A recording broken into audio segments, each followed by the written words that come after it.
In tonight's Top Gear, diesel do nicely, oil burners that really work, warm hatches, they're quite cool actually, and pick up a Porsche buying a used 911.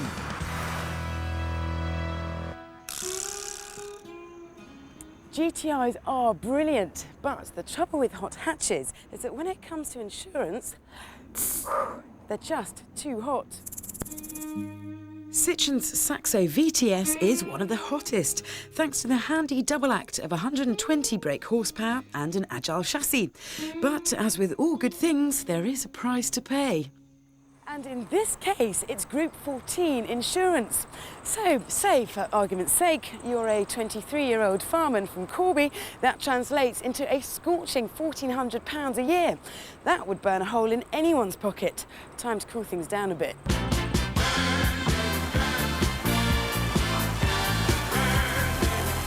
There are a couple of mildly mannered motors cooling the hot hatch batch. Peugeot's 206 XSI and Toyota's Yaris T-Sport. Neither is as fiery as the Saxo, but they'll save our firefighter £700 every 12 months in insurance. Question is, does that really make up for the sub-Saxo performance? Not much splits the two warm hatches on paper. Both have virtually the same spec and both give you change from 12 grand. Visually though, they're miles apart. The dinky Yaris has a lot of cheek, but the Puck has bags of chic. Such a high driving position isn't a good omen for the sportiest Yaris yet, but snuggled under that bonnet is a 1.5-litre engine that's keen to work hard. It'll hit 62 miles an hour in 9 seconds, and it won't stop until 118. The Peugeot's performance is pretty similar, but getting up to speed isn't as much fun as it is in the Yaris because of a sleepy throttle response and a clumsy gear change. Drive the two back to back on a B road and you'll really see their different characters.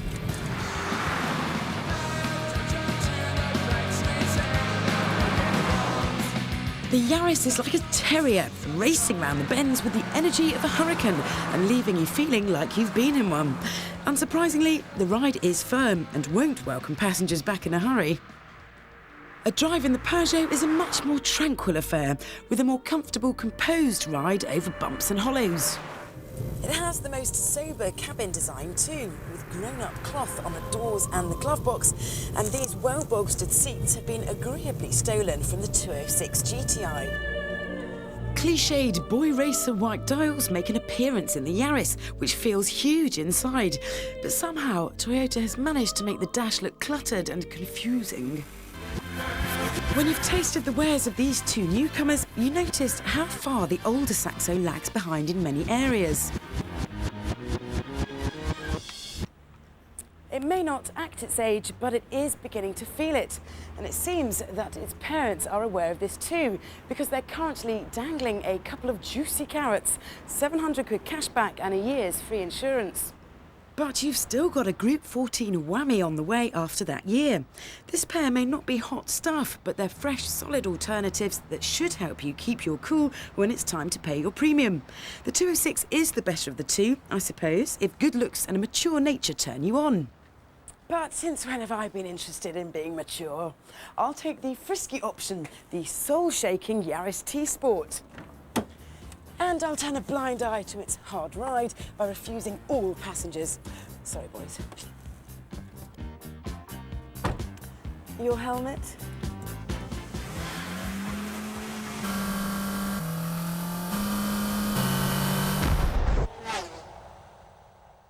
First, it was the Voyager.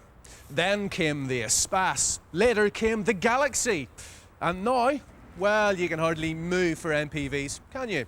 But Chrysler reckon that the race for space in an overpopulated world is still on, which is why they've given the original MPV a brand new lease of life.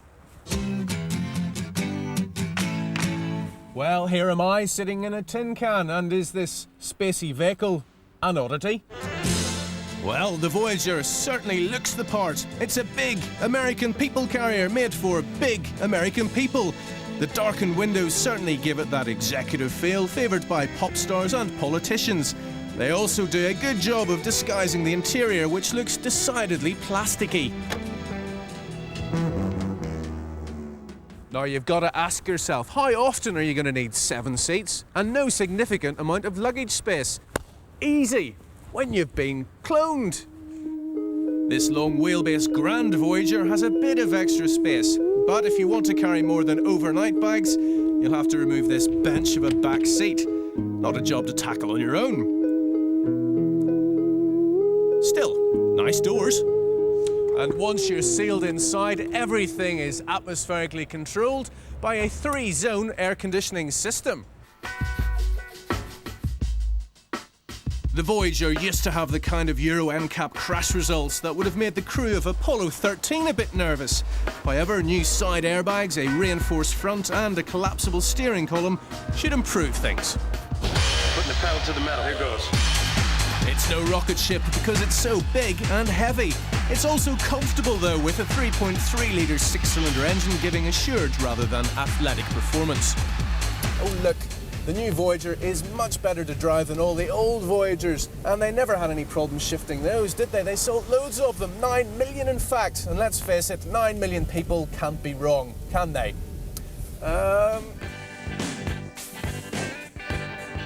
At almost £29,000, the Grand Voyager is no bargain. Renault's Espace offers more flexible seating, but is over £2,000 more. The Ford Galaxy and the Seat Alhambra are cheaper, but smaller. So, the new Chrysler Voyager. Pretty spacey, not that odd. 6 out of 10. Coming up on Top Gear, diesels can be good. Honest. Buying a used Porsche 911, and the return of steam power. What's it like in stopping? Is it brakes or is it the engine that stops it? You just make it go backwards, basically. Put the steam in the other way round, and the engine stops it. And there's some wooden Like blocks this. on the back. Oh, I see what you mean. Now, I'm 40-something, settled in life, but looking to bring back some of that excitement of my youth. So I've gone out and bought myself a top-of-the-range sports bike. Well, actually, I borrowed a Suzuki GSXR 750, which has 141 horsepower and will propel me to 60 in under 3 seconds.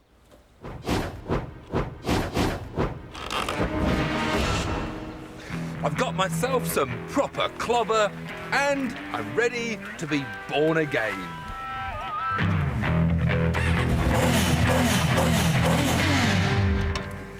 But that's my first mistake. You see, statistics show that I'm more likely to be killed again. I may have a full bike licence, but I passed my test over 20 years ago on a 125cc Yamaha, and I haven't ridden a bike since. So some sort of refresher course seems like a good idea. The problem is too many 40-somethings don't make it to 50, and with bike sales having quadrupled from 40 to 170,000 in the last 8 years, there are a huge number of novice riders pouring onto the roads.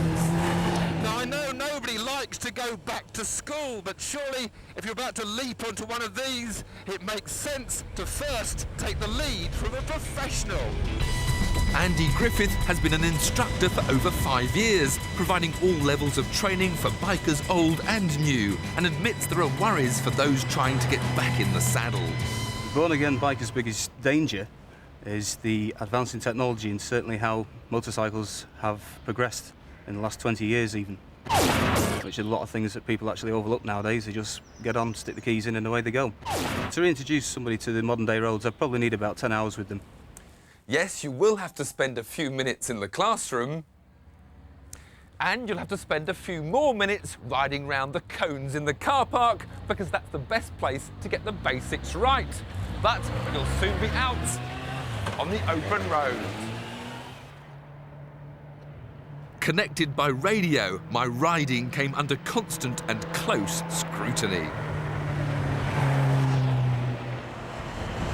On the right hand is you want to be into the curb side, on the left hand is you want to be out on the line. Don't cut corners, not on the brow of the hill. That was horrible, just as well as nothing coming towards you. The trouble is, Andy only provides a one-way radio transmitter, so you can't answer teacher back. Try and stay on your own side of the road at least. After around 5 hours or about 50 pounds of instruction, you should be getting it right. Excellent, much better. For the hardened rider, it may all look a bit tame, but instructors are beginning to update their image. And to encourage more riders to do some training, the motorcycle industry has just launched a new incentive, which isn't so much a test, but more a way of biking. The Edge. Just 2 people have taken this brand new assessment, Jackie McKittrick and Dave Welsh, and both think it offers something new and goes one step further to making training count. The Edge isn't just about the assessment, it's also about the additional benefits that come with it. The £70 that I've saved on my insurance this year has more than recouped the cost of the assessment originally. Yeah, there's also track days to go to, reduce on clothing benefits and stuff like that. The assessment itself costs £60 and takes about 3 hours, mostly on the road under the eagle eye of off-duty police riders like Martin Briggs.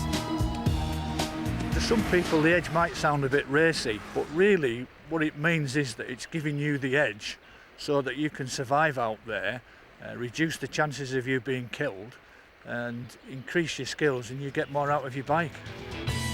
So if you're in the mood to dust off your faded bike licence, think about doing some extra training, get your bad habits ironed out and give yourself a better chance of being born again and living.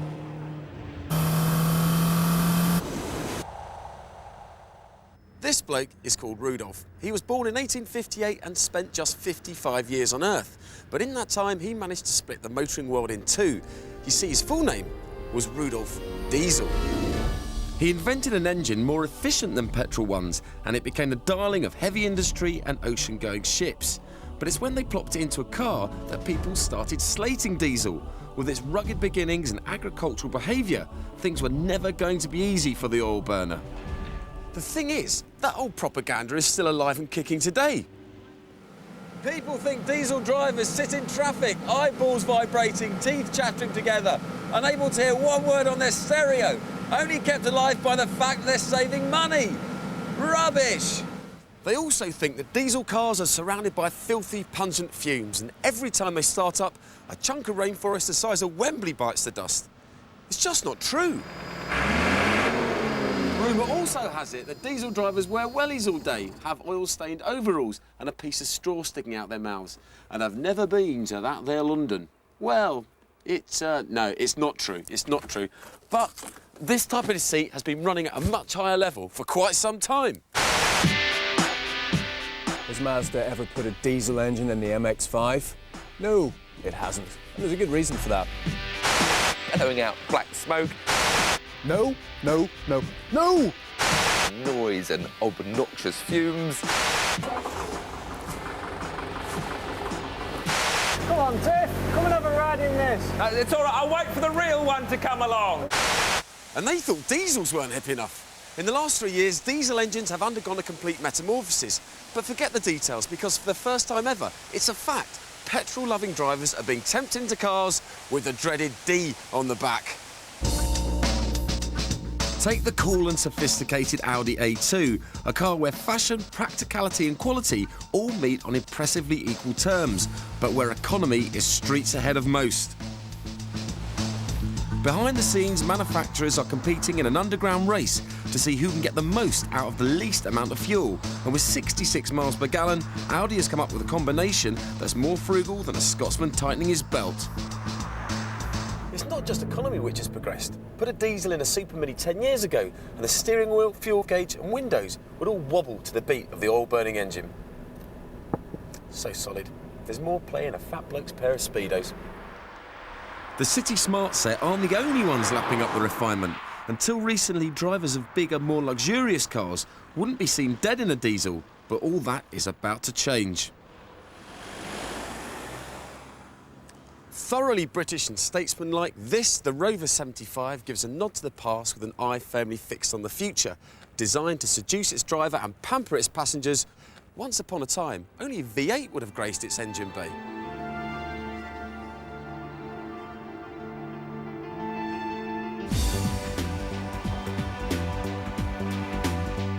Rover dared to spoil the party with a glorified tractor engine, but instead came up with the most rewarding, luxurious British saloon of recent times. This 2-litre BMW engine gets from 0 to 60 in 11 seconds and gets up to a top speed of 120 miles an hour. I know, it's not brilliant, but it's enough for the job in hand.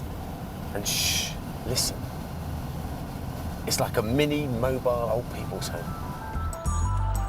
Economy and refinement are all very virtuous, but diesel's biggest problem has always been image. Cars reflect on their owners, and nobody likes to be thought of as dull, slow and smelly. But thanks to this, the Volkswagen Golf GT TDI PD, diesel drivers can take off their specs, shake down their hair and live a little.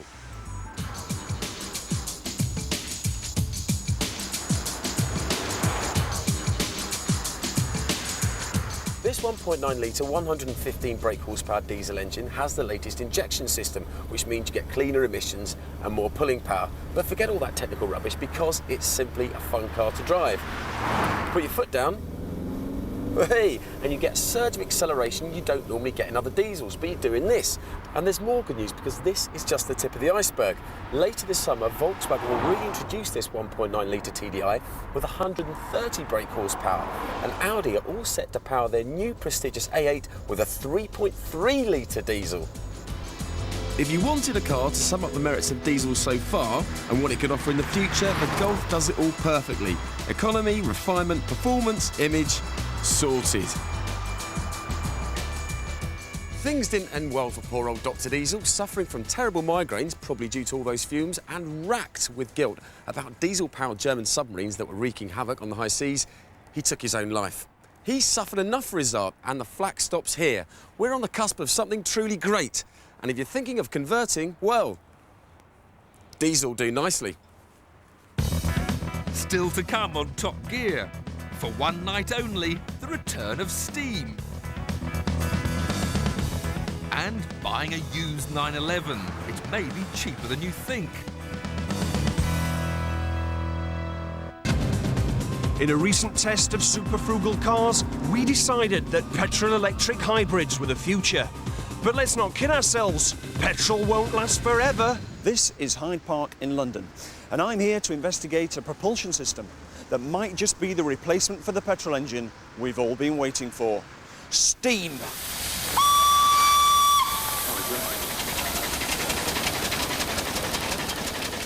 Now, steam technology hasn't exactly galloped ahead in the last few years, so the vehicle that we're going to be testing is the 1875 Grenville steam carriage, actually the oldest working road vehicle in the world. And to give it a thorough test, we're entered into the London to Brighton run.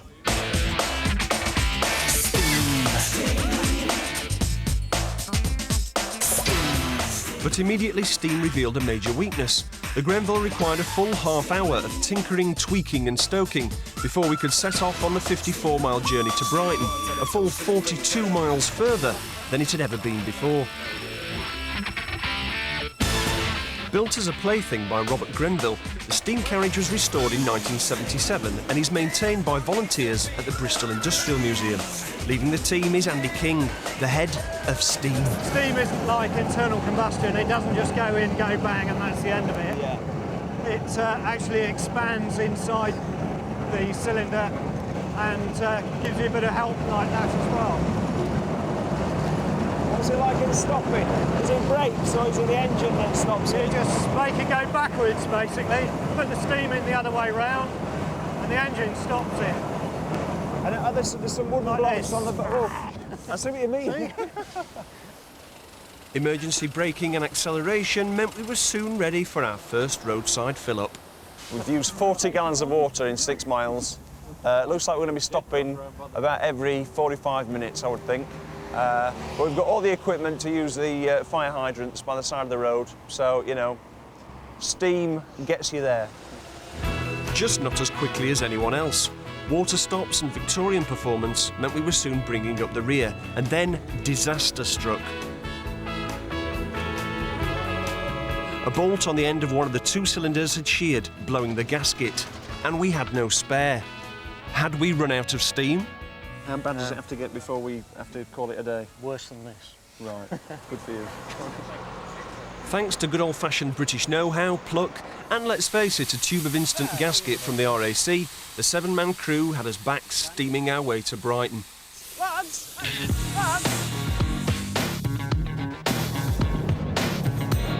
Things were going well, but a couple of hours later it became obvious that major investment by the coal and water companies would be required to provide the infrastructure necessary to make widespread steam travel a reality. Army hats! Now we've almost completely run out of coal. I mean, we're all set to go to a garage to get hold of some barbecue charcoal. But luckily now we've got the support lorry. That's arrived, and he's brought about 20 bags of coal. So we should have enough to get to Brighton. Now the Grenville actually lacks conventional instrumentation, but that's no problem because it has another feature, GPS satellite navigation. And Richard here, the GPS operator, can give us a quick synopsis of the journey so far. So Richard, how far have we come, and what's our fastest speed to date? We've done 46.4 miles since 7:30 this morning, and we're currently hitting 177 degrees, and our fastest speed has been 21.2 miles per hour. And so what's our ETA for Brighton? About 4:30, I think. Just before the finished loading. I almost literally can't wait. Give me steam. I'm how you feel, make it real. Real as anything you've seen. Onwards to Brighton. Come on! The final few miles were a blur. The heavens opened and the Grenville revealed a major design fault. It didn't have a roof. We arrived sopping wet, freezing cold and verging on the hemorrhoidal, but steam had got us there. Well, after 9 long hours, we finally made it to Brighton.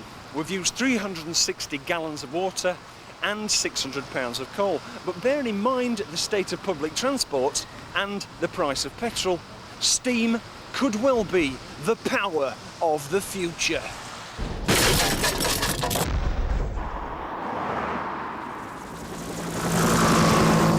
I'll never be able to afford a helicopter. And lucky old you, if you can afford this boat. And I know that none of us could ever afford to own a house like this. But don't despair. There is a way to live like the super rich by buying a second-hand supercar.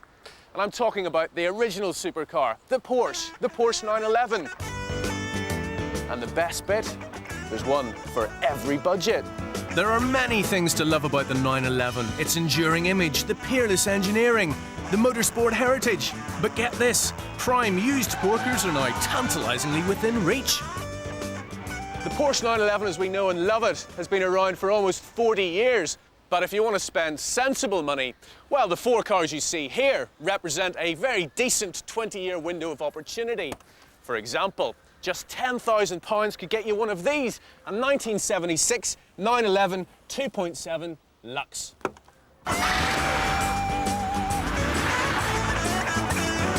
Now, don't think that because you're buying a piece of highly tuned performance machinery that you're also buying something that's fragile and temperamental. Porsche cars have romped to victory in the Le Mans 24 Hours 16 times and beaten the world's most unforgiving desert twice in the Paris-Dakar Rally. Reliability, they know the meaning of the word. But for those of you who are still not convinced, there's this. That flat 6 engine. One of the world's greatest engineering achievements. It's up there with the Golden Gate Bridge, frankly. But at this end of the market, horror stories abound. So what should you look out for? I always say to the private owner, the first thing you want to do is to try and learn the history of the car and find out what the story of the car is, what's happened to it in the past. Now these are going to be old cars, and the chances of getting a fully stamped service book, service history, pretty remote. Then you've got to get somebody to check it out for you. Interesting you should say that. This is a perfect example. Now, to the untrained eye, mine, this looks like a pretty tidy car to me. Yes, it looks fine from the outside, and the owner's had it for a year and has enjoyed it for a year. But you can see up there that it's got some accident history. I would say that the car is still a good, sound, solid car. It's going to give you a lot of fun. Even though someone's crashed it? Well, you can still repair them properly, you know. The basic structures are incredibly sturdy. It might have some odd bends and wrinkles in it, which it didn't have when it left the factory, and that'll reflect in the car's value. So, unless you're an expert, professional inspection is essential. You should also aim for one of the post-76 cars. They're all galvanised, so rot is less of an issue. Good early cars are harder to find, though, so if you don't fancy panning for gold, stretch your spending money to £15,000 and you'll find yourself firmly in post-84 3.2 Carrera territory. Buy this and it'll run all day, every day, and hold its value better than bullion.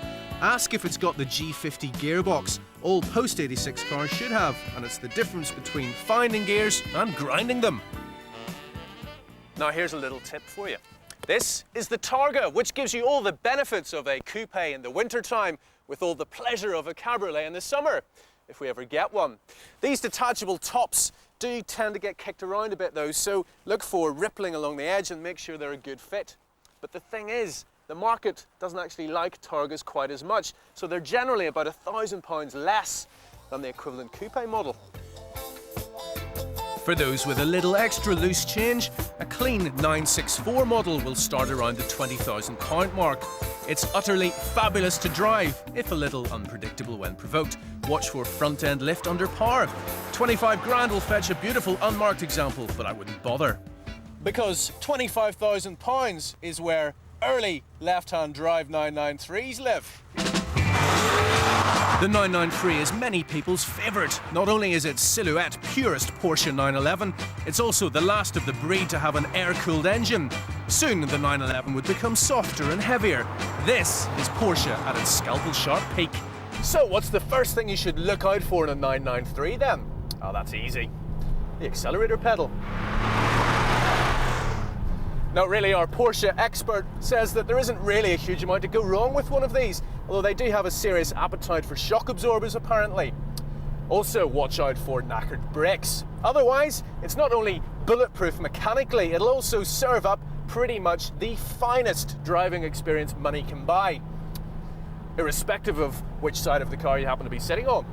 Now, to stop your dream Porsche becoming your scariest nightmare, speak to those in the know to get the info. Porsche owner clubs are fantastic. Make sure you become a member before you even buy a car. They publish regular magazines with loads of enthusiastically cared for cars for sale.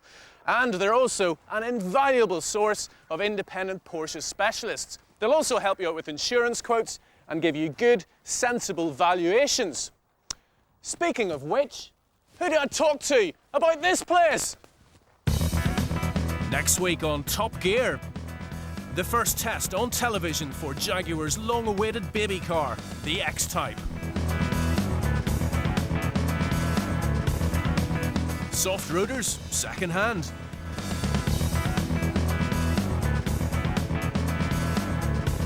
And the end of the line for the car that made TVR, the Griffith.